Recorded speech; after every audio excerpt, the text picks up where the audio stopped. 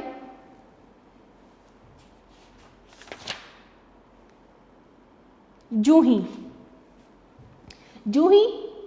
جیسے ہی بس یا ریل گاڑی آتی ہے، ہر کوئی اس میں داخل ہونے کی کوشش کرتا ہے، ہر کوئی گاڑی میں سب سے پہلے سوار ہونا چاہتا ہے۔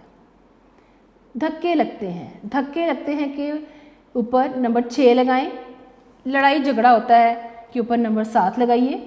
اگر یہی لوگ آپس میں لڑائی جھگڑے کی بجائے لڑائی جھگڑے کے اوپر نمبر 8 لگائیں، الجھنے کی بجائے، اور نیچے آپ کے آسان پیراگراف میں ہے جھگڑنے کی بجائے نظم و ضبط سے کام لیتے ہوئے کتار بنا لیتے تو سب کے لیے آسانی ہوتی۔ اوپر والے مشکل پیراگراف میں ہے کتار بنا لیتے تو کتنی آسانی ہوتی، ٹھیک ہے، اور نیچے والے آسان پیراگراف میں ہے سب کے لیے آسانی ہوتی۔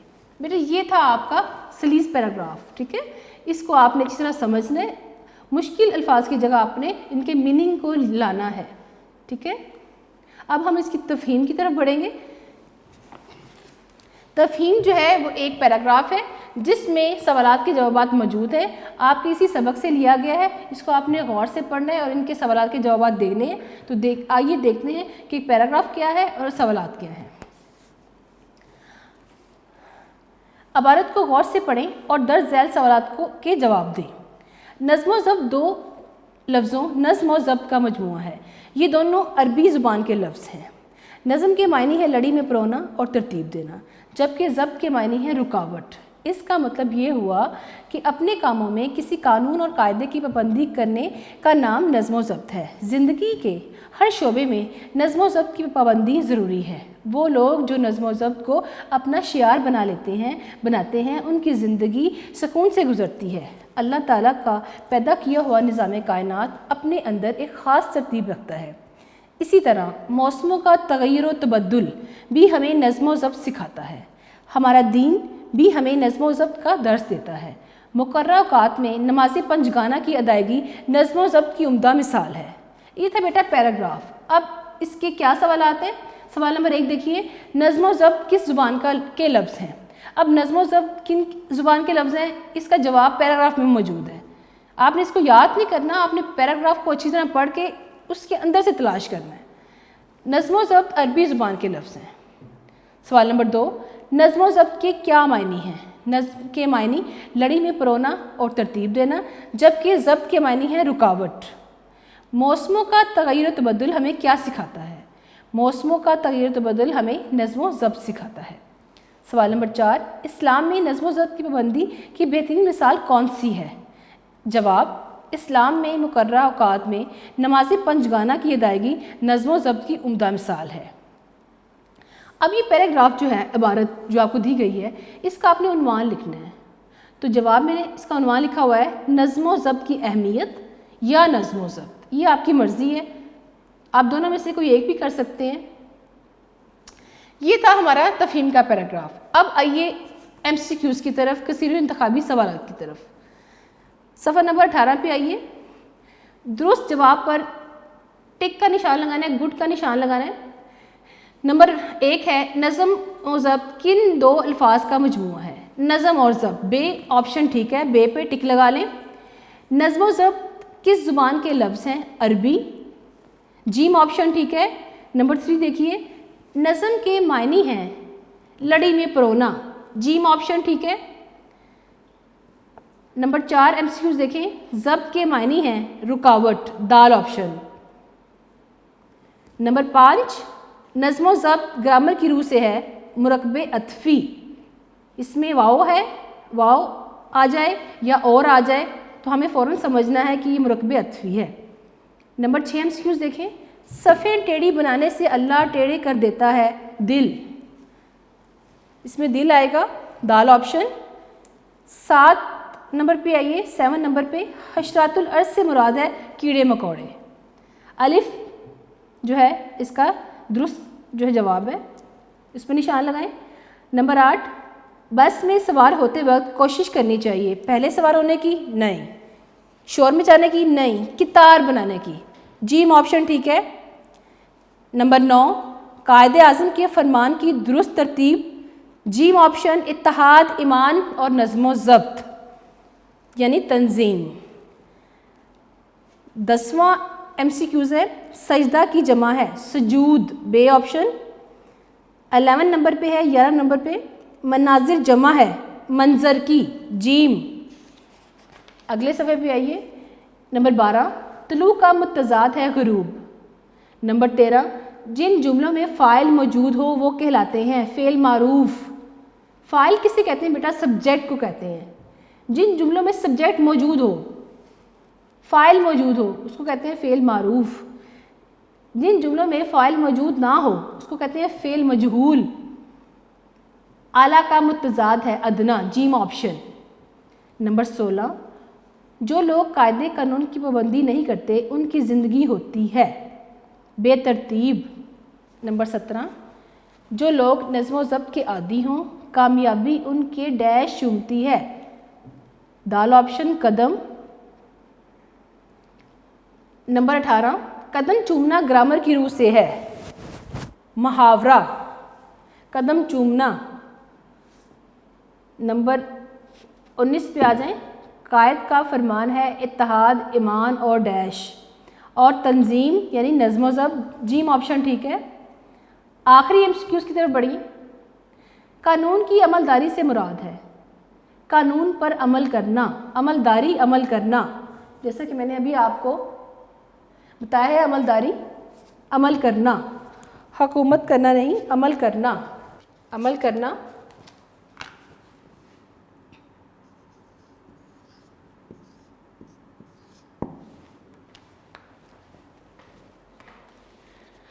جی نمبر 20 پہ ہے عملداری سے مراد ہے قانون پر عمل کرنا۔ ٹھیک ہے بیٹا، یہ آپ کے تھے MCQs جو 20 تھے اور یہ مکمل ہو گئے۔ امید کرتی ہوں کہ آپ کو سمجھ آ گئے ہوں گے اور آپ نے رائٹ آنسر پہ نشان لگا لیا ہوگا۔ اب ہم بیٹا اس کی مشق کی طرف بڑھیں گے اور ہم دیکھیں گے اس کی مشق میں کون سے سوالات ہیں اور ان کے کیا جوابات ہیں۔ جی اپنی کتاب، درسی کتاب کے صفحہ نمبر 21 پر آ جائیے۔ نمبر 1 درج ذیل کے مختصر جواب تحریر کریں۔ یہ بیٹا میں آپ کو نوٹ سے ابھی پڑھا چکی ہوں۔ دوسرے نمبر پہ آ جائیے، سبق کے متن کے سبق کے مطابق درست جواب پر گڈ کا نشان لگائیں یعنی ٹک کا نشان لگائیں۔ پہلا MCQ ہمارے پاس ہے، نظم کس زبان کا لفظ ہے؟ تو نظم عربی زبان کا لفظ ہے، عربی زبان پر گڈ کا نشان لگائیں، دال آپشن ٹھیک ہے۔ اگلا دیکھیے، صفیں ٹیڑھی بنانے سے اللہ ٹیڑھے کر دیتا ہے، جی دل، دال آپشن پہ گڈ کا نشان لگائیں۔ تیسرے MCQ کی طرف بڑھے، حشرات الارض سے مراد ہے کیڑے مکوڑے، الف، پہلا آپشن ٹھیک ہے۔ نیکسٹ دیکھیے آگے، بس میں سوار ہوتے وقت کوشش کرنی چاہیے کتار بنانے کی، پہلا آپشن ٹھیک ہے، کتار بنانے کی۔ لاسٹ دیکھیے آخری، قائد اعظم کے فرمان کی درست ترتیب ہے اتحاد، ایمان، تنظیم، اتحاد، ایمان، تنظیم یعنی جیم آپشن ٹھیک ہے آپ کے پاس۔ اگلا نمبر دیکھیے، اس سبق کے اہم نکات کو ذہن میں رکھتے ہوئے خلاصہ لکھیں۔ تو یہ خلاصہ جو ہے یہ آپ کے سلیبس میں نہیں ہے، خلاصہ آپ نے نہیں کرنا، یہ سوالات کے جوابات خلاصہ ہی ہے۔ یہ جو آپ کے سوال کروائے گئے ہیں ان کے تمام کے جوابات جو ہیں اگر ہم اس کو ایک پیراگراف کی صورت میں لکھ دیں تو یہ خلاصہ بن جاتا ہے، تو ٹھیک ہے، اس کو دوبارہ سے کرنے کی ضرورت نہیں ہے۔ اگر آپ سوالات کے جوابات کو اچھی طرح سے کر لیتے ہیں، یاد کر لیتے ہیں تو یہ اس کا خلاصہ ہی ہے۔ نمبر 4 واحد کی جمع اور جمع کے واحد لکھیں۔ مفادات، مفادات، اس یہ ہمارے پاس کیا ہے؟ واحد ہے، یہ جمع یہ آپ نے پہلے دیکھنا ہے کہ ہمارے پاس یہ کیا ہے۔ مفادات جمع ہے مفاد کی، تو اس کا واحد کیا ہوگا؟ مفاد۔ خواہشات جمع ہے خواہش کی، خواہش لکھیے، قاعدہ، قاعدہ آپ کے پاس واحد ہے، اس کی جمع لکھیں قواعد، قواعد، سبق واحد ہے، اس کی جمع لکھیے اسباق، سجود، سجود آپ کے پاس جمع ہے، اس کی واحد لکھیے سجدہ۔ آخری نمبر پہ ہے مناظر، مناظر جو جمع ہے اس کی واحد لکھیے منظر۔ جی اب نیکسٹ نمبر پہ ہیں اعراب کی مدد سے درست تلفظ جو ہے وہ واضح کرنا ہے آپ نے۔ اب آپ بورڈ کی طرف آئیے، بورڈ پہ دیکھیے، نظم، ضبط، عربی، شعار، انتشار۔ بیٹا اگر آپ ان کو بول کے جب بولیں گے تو آپ کو فوراً پتہ چل جائے گا کہ میں نے زبر کہاں لگانی ہے اور زیر کہاں لگانی ہے اور میں نے یہاں پر کیا لگانا ہے۔ دیکھیے تو آپ کو اس کے لیے اس کو بار بار بولنا پڑے گا۔ نظم، ضبط، عربی، شعار، انتشار، درس، ممالک، ممالک، لام کے نیچے زیر ہے، تعلق، تعلق، تغیر، تبدل، نظام، سبق، مطالعہ، اتحاد، اتحاد۔ تو یہ تھے بیٹا آپ کے اعراب، اچھی طریقے سے آپ نے لگانے ہیں، جیسے آپ بولیں گے تو آپ کو فوراً پتہ چل جائے گا کہ ہم نے اس کو کس طرح سے کرنا ہے۔ آگے بڑھیے، نمبر 6، اس سبق میں ایک لفظ استعمال ہوا ہے آری، آئین الف آ رے چھوٹی اری آری۔ آپ نے اس سے ملتا جلتا لفظ علی مدار چھوٹی اری آری بھی پڑھا ہوگا۔ آری جسے ہم کوئی چیز کاٹتے ہیں، دونوں کو جملوں میں اس طرح استعمال کریں کہ ان کا مفہوم واضح ہو جائے۔ بیٹا متشابہ الفاظ جو کیا ہیں، اب متشابہ الفاظ کسے کہتے ہیں کہ جو بولنے میں تو ایک جیسے ہیں لیکن املا کے لحاظ سے مختلف ہیں۔ اب آری، عین الف آ رے چھوٹی اری آری، آری سے کیا مراد ہے؟ وہ لڑکا اخلاق سے آری ہے، یعنی کہ اس کو اخلاق کا کچھ پتہ نہیں ہے، بالکل فارغ ہے، کوئی اس کو مینرز نہیں ہے، وہ لڑکا اخلاق سے آری ہے۔ یہ ہے عین الف آ رے چھوٹی اری آری۔ اور دوسرا آری، بڑئی نے آری سے لکڑی کو چیرا، یہ اوزار ہے، ٹھیک ہے نا۔ تو ان دونوں میں فرق ہے، یہ بولنے کے لحاظ سے جو ہے یہ ایک جیسے ہیں لیکن املا کے لحاظ سے مختلف ہیں۔ آگے بڑھیے، ان الفاظ کے متضاد لکھیں۔ اب متضاد الٹ کو کہتے ہیں، کامیاب، ناکام، اعلیٰ، ادنا، زندگی، موت، مشرق، مغرب، طلوع، غروب، بد قسمتی، خوش قسمتی، بد قسمتی، خوش قسمتی، ٹھیک ہے۔ ایک دفعہ میں دوبارہ ان کے متضاد جو ہے وہ آپ کو بتا دیتی ہوں، کامیاب، ناکام، اعلیٰ، ادنا، زندگی، موت، مشرق، مغرب، طلوع، غروب، بد قسمتی، خوش قسمتی۔ جی بیٹا نمبر 8 پہ جملوں میں استعمال کریں۔ جی پہلے میں آپ جملے پڑھ دیتی ہوں، کن لفظوں کے ہیں۔ نظم و ضبط کا آپ نے بنانا ہے، نظام کائنات، کار فرمائی، سرخرو، بحث و تکرار۔ بیٹا یہ الفاظ جو ہیں اس کے جملے جو ہیں ضروری نہیں کہ جو میں نے بورڈ پہ آپ کو بنا کے دیے ہیں آپ نے وہی بنانے ہیں، آپ ان کو اپنی معلومات سے بھی بنا سکتے ہیں جیسا کہ آپ، لیکن آپ نے یہ ضرور جاننا ہے کہ ہمارا جملہ جو بنا رہا ہوں وہ جامع ہونا چاہیے، ٹھیک ہے۔ تو ہم جملوں کو دیکھتے ہیں۔ پہلا لفظ ہمارے پاس ہے نظم و ضبط۔ ہمیں ہر کام نظم و ضبط سے کرنا چاہیے۔ نظام کائنات، اللہ تعالیٰ کا پیدا کیا ہوا نظام کائنات نظم و ضبط کا منہ بولتا ثبوت ہے۔ نمبر 3 کار فرمائی، جس طالب علم کی زندگی میں نظم و ضبط کی کار فرمائی ہو وہ کامیاب ہوتا ہے، ٹھیک ہے۔ آگے دیکھیے، سرخرو، کامیاب ہونا، بیٹے نے اول پوزیشن حاصل کر کے ماں کو سرخرو کر دیا، یعنی کہ ماں جو محنت کرتی ہے، ماں جب بیٹا پڑھنے جاتا ہے جتنی وہ ایفرٹ کرتی ہے، تو بیٹے نے کیا کیا، اول پوزیشن حاصل کر کے ماں کو سرخرو کر دیا۔ بحث و تکرار، بحث و تکرار سے کچھ حاصل نہیں، عملی کام کرنا چاہیے، ٹھیک ہے۔ تو بیٹا نمبر 9 پہ ہمارے پاس کیا ہے، نیچے کالم الف اور کالم ب میں لکھے گئے جملوں کو غور سے پڑھیں۔ پولیس نے چور کو گرفتار کر لیا، اور کالم ب میں ہے چور کو گرفتار کر لیا گیا۔ حکومت نے تعلیم مفت کر دی، تعلیم مفت کر دی گئی۔ اللہ تعالیٰ نیک لوگوں کی دعا قبول کرتا ہے، نیک لوگوں کی دعا قبول کی جاتی ہے۔ شائق نے اپنا داخلہ فارم بھر دیا، داخلہ فارم بھر دیا گیا ہے۔ ہم پہلا باب پڑھ رہے ہیں، پہلا باب پڑھا جا رہا ہے۔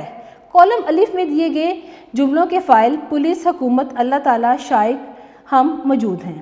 کالم ب، جبکہ کالم ب میں دیے گئے جملوں کے فاعل موجود نہیں ہیں۔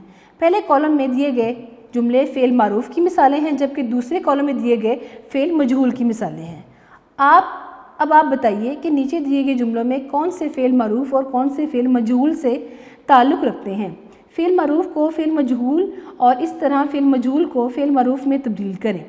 اب بیٹا آپ دیکھیں، اس نے بہت سے مہمانوں کو مدعو کیا، یہ فعل معروف ہے، اور فعل مجہول کیا ہوگا، بہت سے مہمان مدعو کیے گئے۔ تاخیر سے آنے والے طالب علموں کو جرمانہ کیا جاتا ہے، یہ فعل مجہول ہے۔ فعل معروف کیا ہوگا، استاد تاخیر سے آنے والے طالب علموں کو جرمانہ کرتا ہے، اس میں سبجیکٹ موجود ہے۔ چاول کی فصل کاٹی جا چکی ہے، یہ فعل مجہول ہے، اس میں ہم نے سبجیکٹ لانا ہے، فاعل کو لانا ہے۔ کسان چاول کی فصل کاٹ چکے ہیں، فعل معروف۔ کسان کھیتوں کو سیراب کرتا ہے، فعل معروف ہے، اس کو ہم نے مجہول کیسے بنانا ہے، کھیتوں کو سیراب کیا جاتا ہے، ٹھیک ہے بیٹا۔ یہ تھی آپ کی مشق، امید کرتی ہوں کہ آپ کو سب سمجھ میں آ گیا ہوگا۔ اور بیٹا آپ نے تیاری خوب کرنی ہے، کیونکہ آپ کے پیپرز ہونے ہیں اور آپ نے پیپر دینے ہیں اور اچھی پوزیشن حاصل کرنی ہے، اچھے گریڈ لینا ہے آپ نے۔ تو اپنے وقت کو ضائع مت کریں، وقت کا خیال کریں اور اپنی پڑھائی کو ساتھ ساتھ جاری رکھیں تاکہ آپ کامیابی حاصل کر سکیں۔ شکریہ۔